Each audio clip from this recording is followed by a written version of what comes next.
Well, good morning once again. Glad to be here. Thank White County Library for letting an old man come and sit around and tell stories. That's about all I'm good at. And not excellent at that, but I get the job done. I'd like to tell you today about a guy that, well, he was a distant relative of mine. I kind of remember him. He was quite elderly after I was around, but I hear a lot of talk about him. His name was Herman Ledbetter. Herman, for some reason, his parents, I don't know if there was an epidemic or what it was, but his parents both died when he was quite young. And although other people tried to keep him, he ran away. He did not want to live with anybody. He wanted to live by himself, and he pretty much did. Over on Pine Ridge was where he lived. He had a little shack back in the woods, one room. It did not even have a door on it. It was kind of three walls and part of another with an opening to get in and out. In the wintertime, he would hang some tow sacks over that opening, and sometime he just left it open.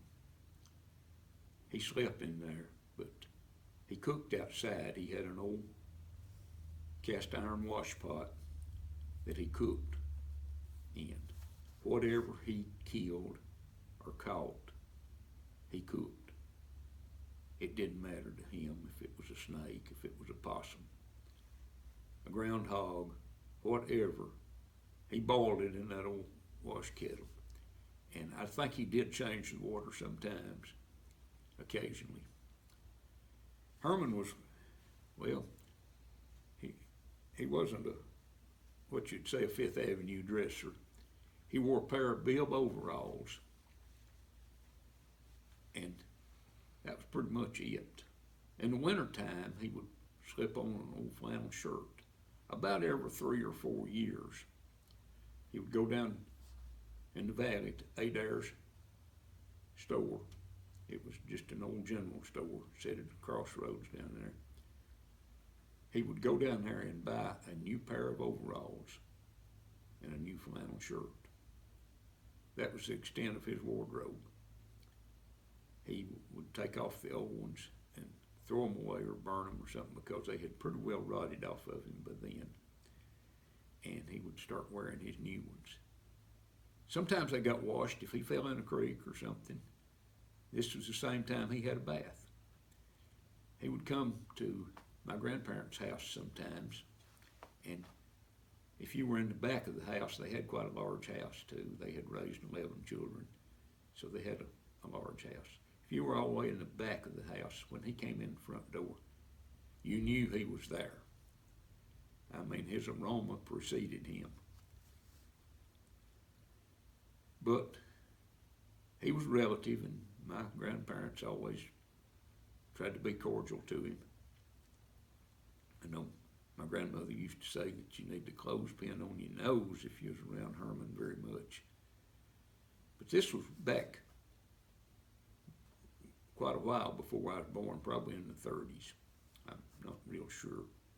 But Herman had one passion in life. Now, he liked hunting and he liked fishing to an extent.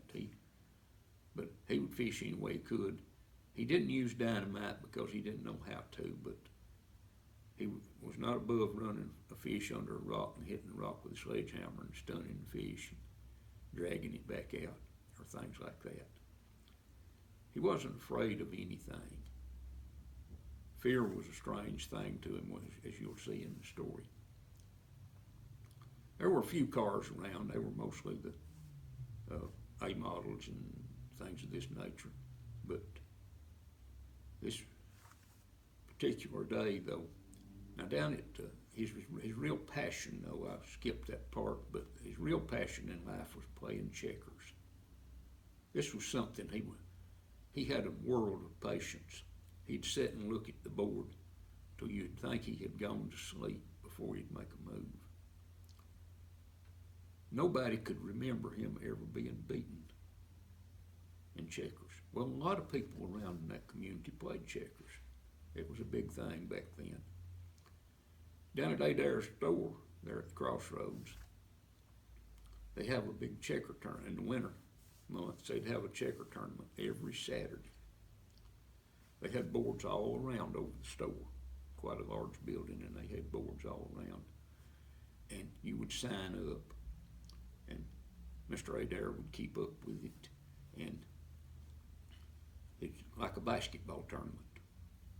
A and B would play on this board, C and D down here, and the winners of those two would play. Well, over next to the stove, there was a fancy little table. It had a glass top on it. When you move those checkers, you could make them pop. Herman loved to play on the little glass top table, and that was where the final match was of the day, always was on the little glass top table. Herman won nearly every time. You didn't play for money or actually for a prize as such. The prize was so many dollars credit there in the store, and they kept up with it. Well, Herman always had a stack of credit there at the store. He could get all the rifle and shotgun shells he wanted. If he did want some fishing hooks or something, he could get that. His overalls every 3 or 4 years, and his flannel shirt, and sometimes he'd get a bag of salt, because he did kind of like throw a little salt in his water there when he was boiling a possum or a coon or whatever he might have killed. And so he'd get a bag of salt, but he always was ahead at the store. And he could come in and get anything he wanted because he had quite a bit of credit built up there from the checker tournaments. But everybody liked him and liked to see him play, and it was interesting to see him play. Well, this particular Friday night, he's already eaten a pretty good chunk of possum, and he's feeling pretty loose, and he thinks, now tomorrow's going to be the big checker day, and I'll get there early. Well, he keeps thinking about it. It's 4 miles from his shack out to the road that goes across Pine Ridge. Then it's about 7 or 8 miles from there on down the side of Pine Ridge. And Pine Ridge is probably as high elevation as the mountain over here. You know, there's a taller mountain on either side of it, so they just called it a ridge, but it was a pretty good sized hill too. But he thinks, I'll just sit out and walk down there tonight, because Mr. Adair's always got sacks of feed out there on the front porch, and I'll walk down there and I'll just lay down and sleep a while on those sacks of feed. And when they open the store in the morning early, I'll be ready to go on in, and I'll get me a seat at that little table over there by the stove, and I'll stay there all day, because nobody can beat me anyway. So he heads out. Well, about the time he gets away from the shack a little ways, it sets into raining, and it's a cold rain. Well, Herman don't worry too much about rain. After all, he's got on his flannel shirt as well as his overalls. And he keeps walking, and the further he walks, the wetter he gets.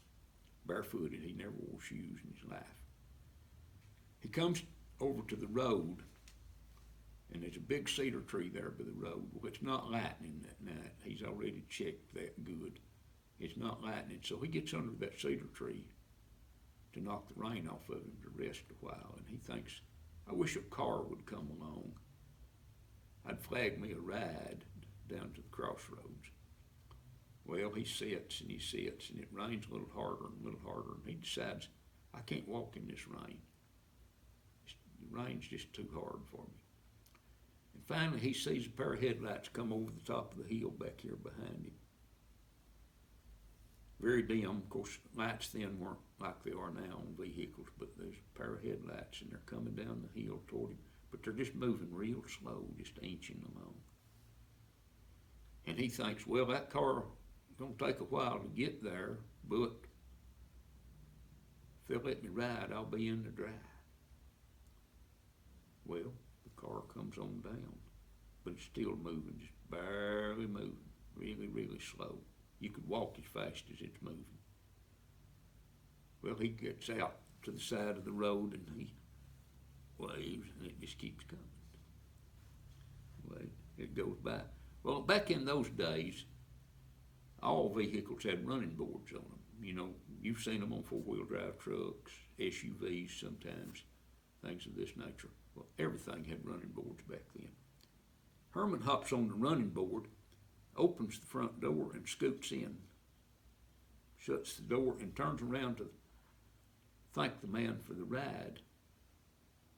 Whoa, there's nobody in that car. It's just moving along at a slow pace.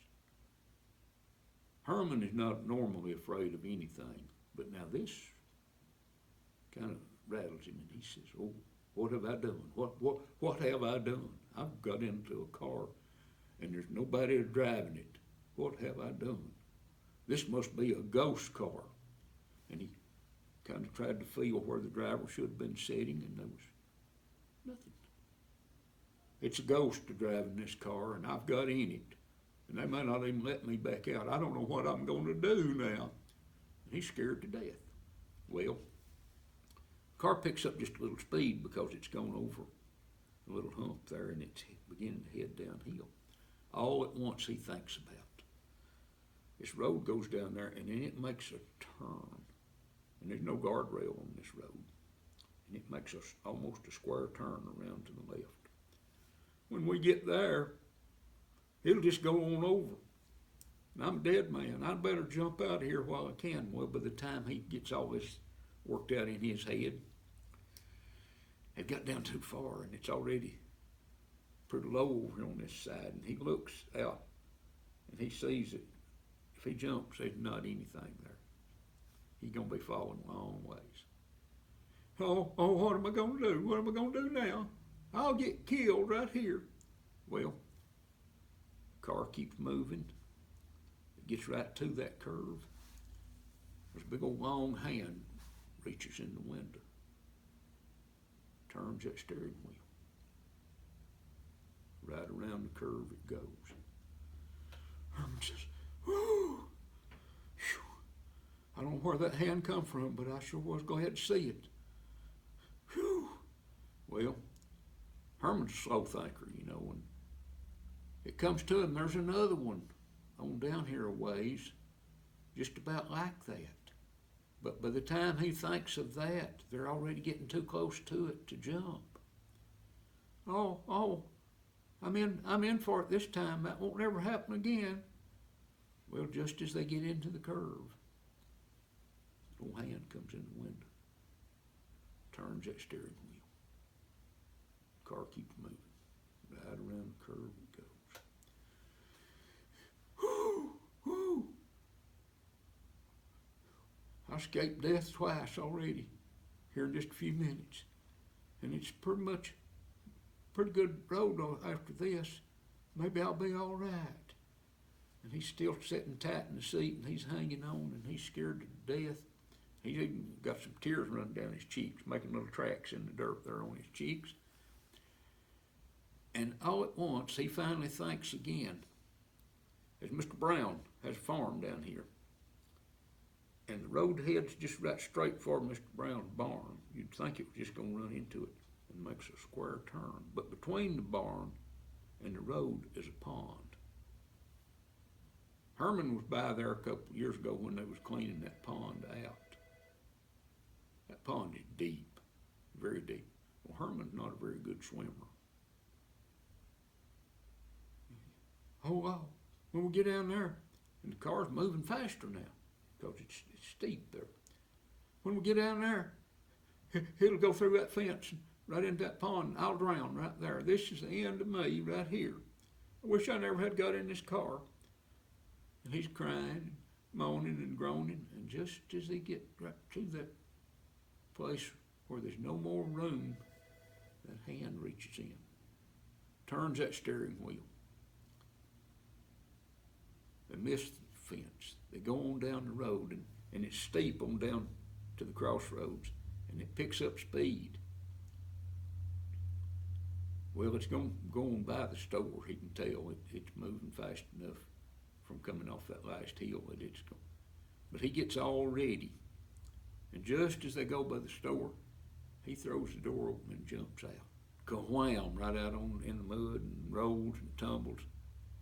And he jumps up and he runs for the store just hard as he can go, and he just dives head first into the feed sacks. There. Kabam. Well, Miss Adair has come in and unlocked the door early. Over in the corner of the store, she has a little wood cook stove over there, and she had already come last night. She'd built a fire in that stove and had it banked down, and she's punched up her fire and got it going. She cooks biscuits, sausage, and ham, things like kind of an early day Hardee's, I guess. They're over in the corner of the store. Everybody comes in early about playing checkers, can get their breakfast there if they want to.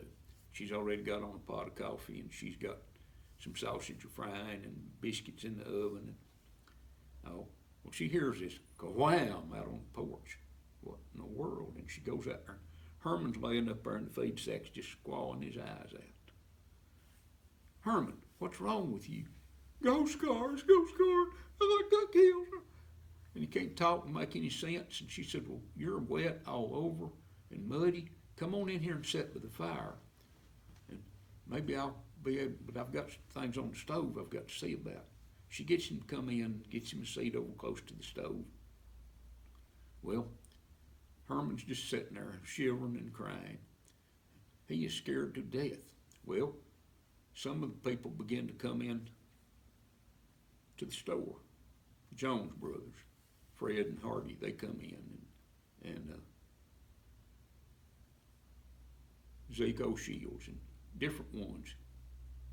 And they see Herman sitting there, and